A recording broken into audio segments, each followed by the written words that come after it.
යාළුවනේ මට මෙහි තිබිල පරණ සිතියමක් හම්බ වුණා. මට පේන විදියට මේක නිදානයක් සම්බන්ධ එකක්. කතාව හරි. ඒක නිදානයක් ගැන සිතියමක් තමයි. අපි යන් එහෙනම් ඒක හොයාගෙන. සිතියමේ හැටියට මේ කැලේ මැද ගුහාවක් තියෙනවා. ඒක හොයාගන්න ඕනේ. සිතියමේ හැටියට මේ දියැල්ල ඇතුළට යන්න ඕනේ ගුහාවට යන පාර හොයාගන්න.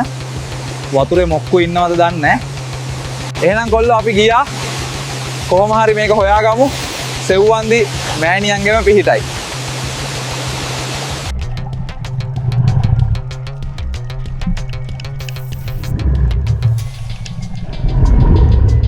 අනූනවෙන් බේරුණේ. දැක්කනේ මාළුවගේ ලොකු.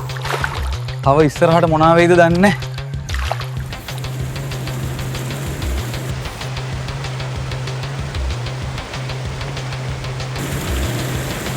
අදට මෙතන නවතිනවා. මේ කතාව ඉස්සරහට ඕන්නම් හැමෝම බලලා ෂෙයා කරහල්ලා.